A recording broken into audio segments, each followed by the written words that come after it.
But giving birth, like pushing a baby out of your vagina, does not make you a mom.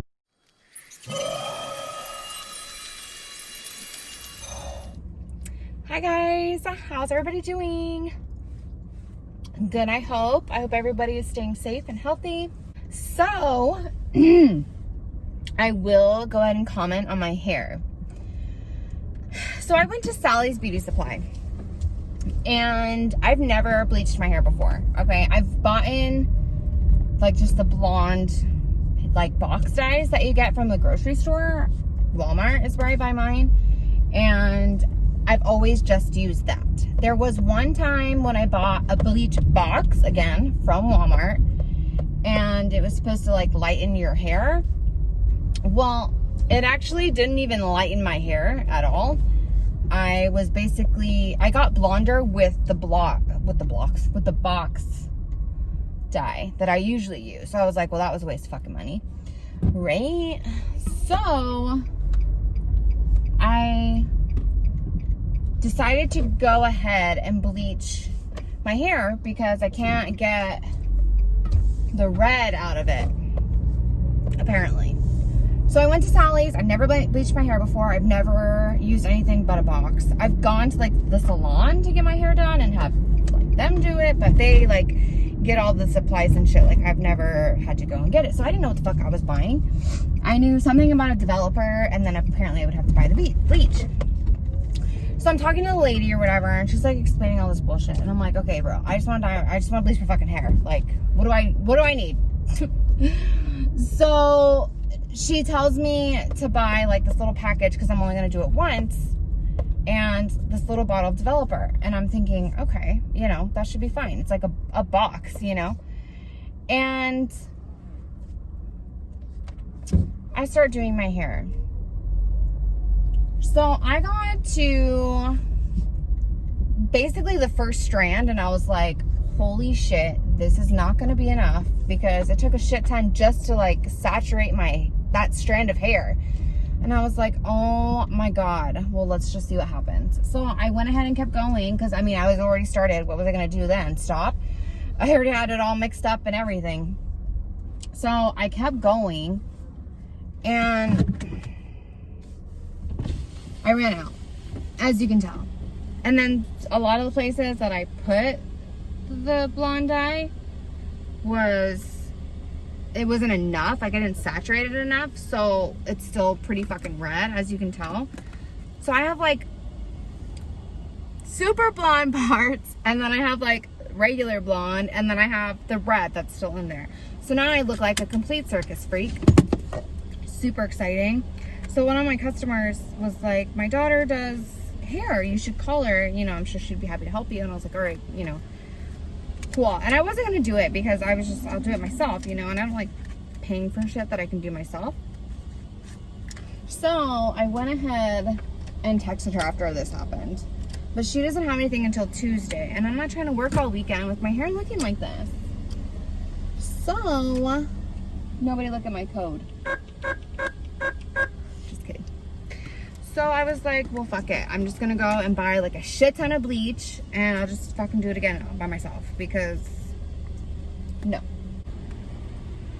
So yeah, I'm irritated. It is what it is. We're going with it. Please take your cash. I will gladly take my cash. Okay, we're good. So, moving on. New conversation.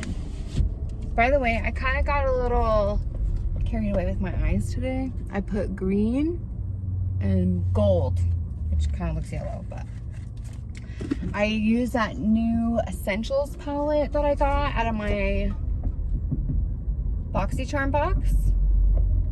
I really like the green. I think it's so pretty, and because I have green eyes, green looks really good on me, if I do say so myself. Not trying to toot my own horn or anything, but the only reason why I don't like being elaborate on my eyes is because I feel like I've mentioned this before, but my eyes are uneven. I used to fight a lot when I was younger, and I got hit in the eye pretty good.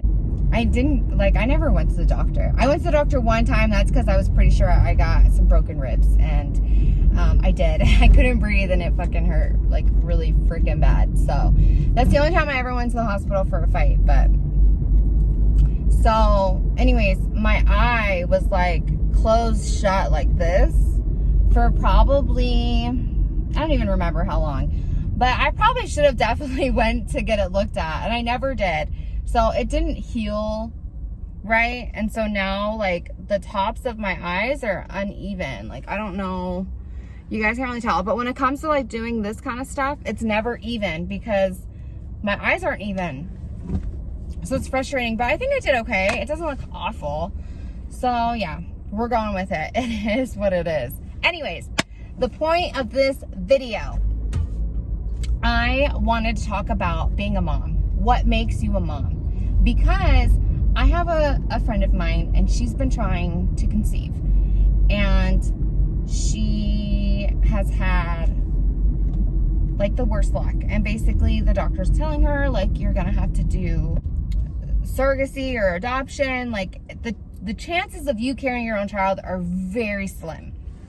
And so she's devastated, which I feel like any woman who wanted a child would be.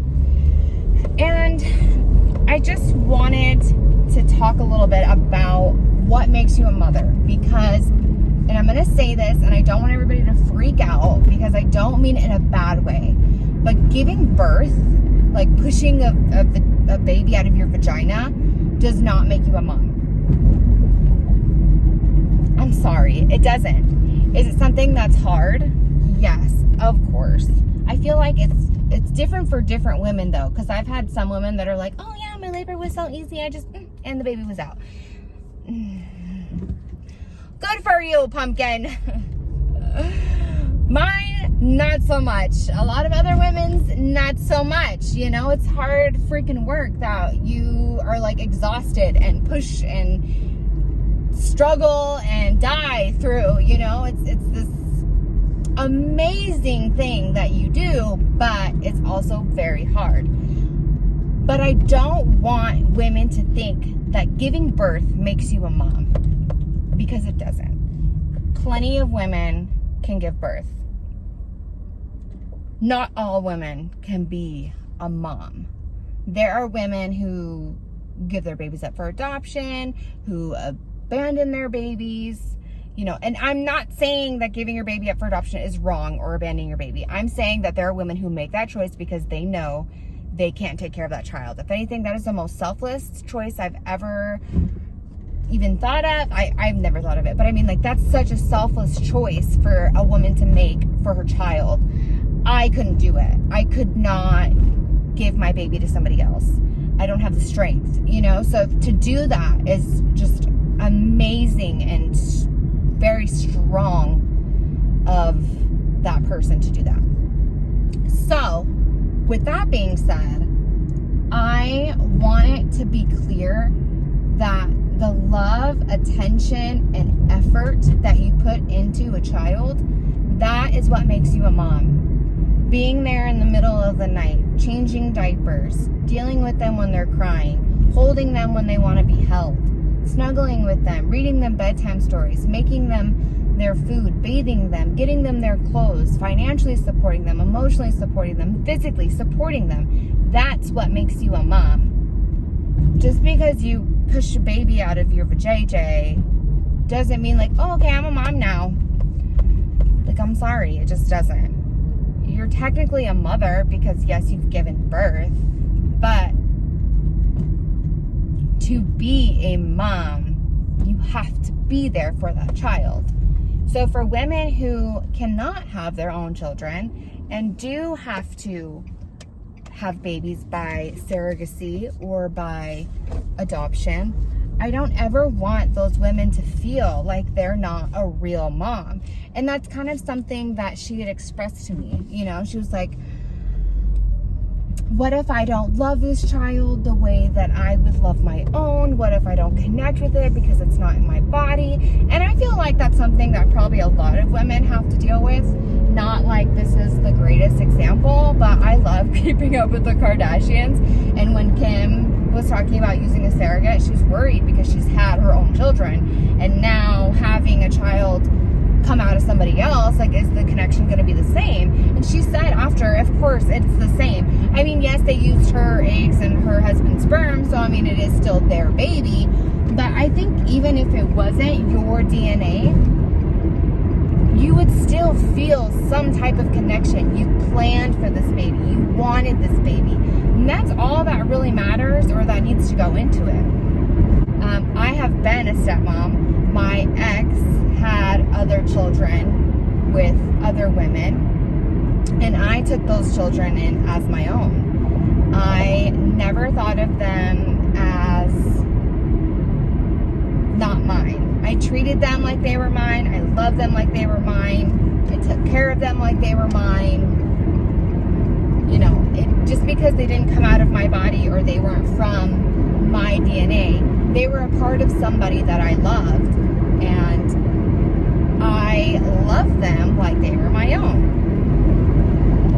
And I just feel like that's all that a child needs, and that's all that a mom or a woman would need to become a mother. You know, being a mom is one of the hardest things in the entire world. And I say that because there's never a break.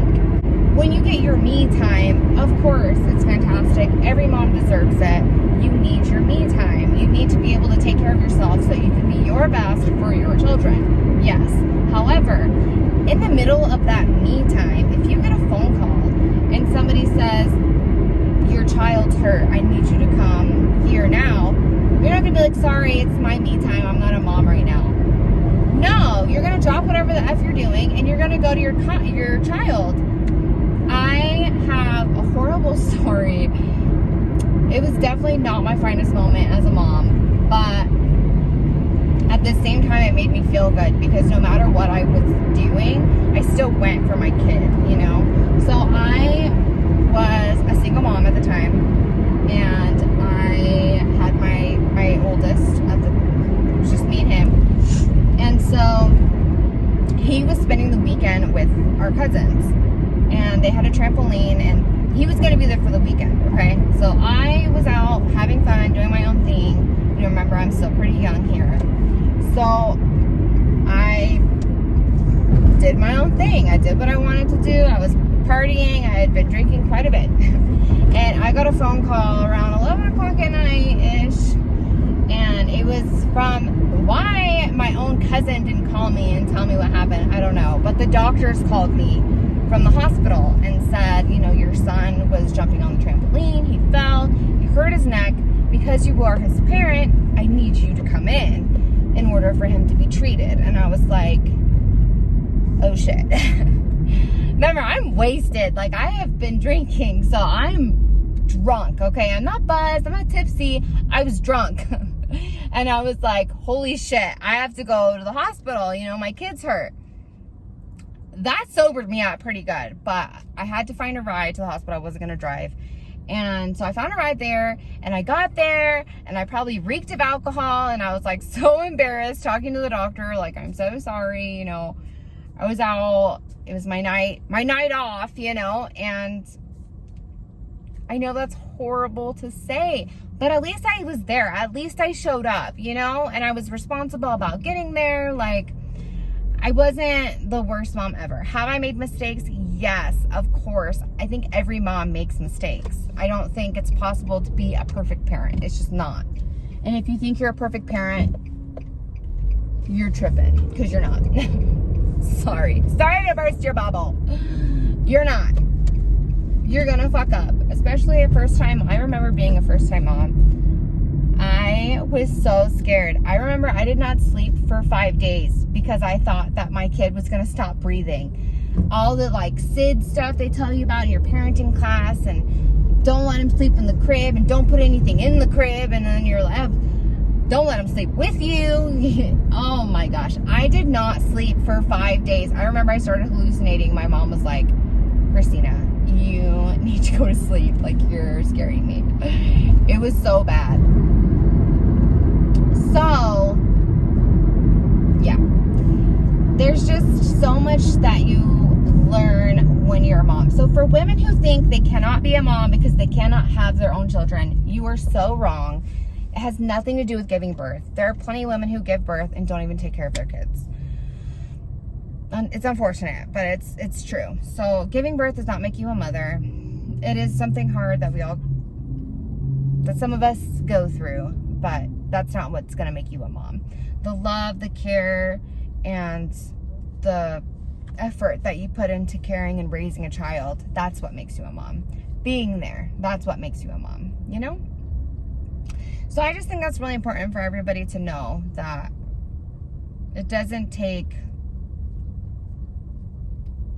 your physical body, you know, having to give birth in order to be a mom. You can be a mom in so many other ways. So, yeah, that's it. That's my story. Thank you for listening to me. I hope everybody enjoys the rest of their day, night, morning, whatever it is for you. And I will see you guys in the next one. Please subscribe if you haven't already. Like this video, share this video. Bye.